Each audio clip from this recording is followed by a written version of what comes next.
Hello, I'm Wanderer001 and this is my review of the TP-Link Tapo outdoor Wi-Fi security camera. TP-Link did reach out to me and provided me with the outdoor camera here for the purposes of an unbiased review. You have these antennas right here. Well, that helps to keep the body of this relatively small in that your Wi-Fi antennas are exterior, and they'll also kind of help you aim this to help you locate your Wi-Fi signal. Now that Wi-Fi signal is going to only be 2.4 gigahertz. This is not a 5 gigahertz device. On the top of the device, you actually don't have anything because, well, they've kind of moved some stuff to the exterior of the device. Coming to the front of our Tapo camera here, you're going to notice a few things. We have our lens here. This is a 4MP 2K lens. This is going to get you that crisp video quality that you're looking for. You are looking at a 2560 by 1440 aspect ratio and 15 frames a second. Some things to look at over here on our side. We have these up here.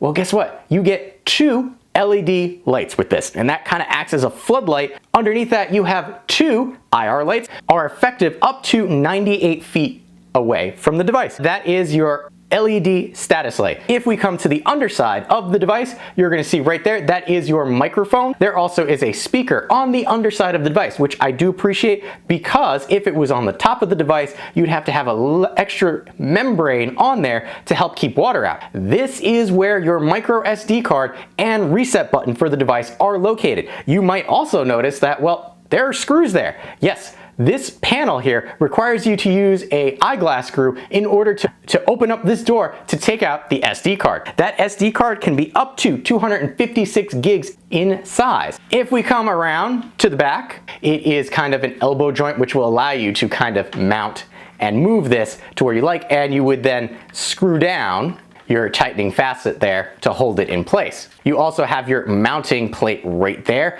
and you'll notice because, like I said, this is a wired camera, there is a wire sticking out the back of it. It does have a channel for the wire, so you can feed that in and have it mount flush to whatever you're actually mounting it to. But we're gonna pull it a little further down because here we have two cables attached to the back. One is our power cable right here. There is a little rubber gasket that you get along with the Tapo outdoor here, which will help make this watertight. The other cable right here is if you happen to have access to Ethernet outside.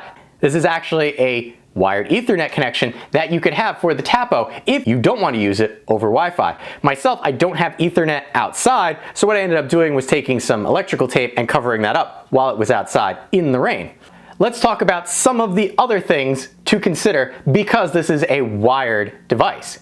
That means, one, it's going to be drawing power all the time. Is that bad or good? Well, that's up to you. You're getting a wired outdoor security camera for a reason. One of the biggest downfalls for a battery-powered outdoor security camera is it takes time for the generally PIR sensor to recognize heat and movement to then send you a notification letting you know that, hey, something's happening, something's moving.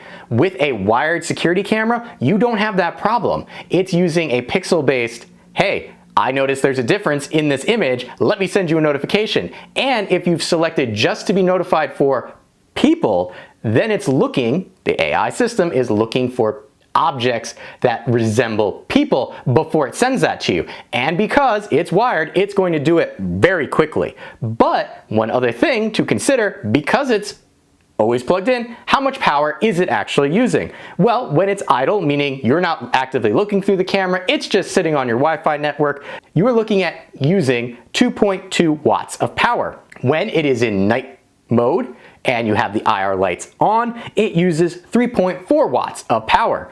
And when you use the LEDs, it jumps up to 3.6. None of those numbers are considerably high. All in all, I was actually pleasantly surprised with the Tapo outdoor. If you are in the market for a wired outdoor security camera that gives you the option of Wi-Fi or Ethernet, I highly recommend checking out the TP-Link Tapo outdoor Wi-Fi security camera.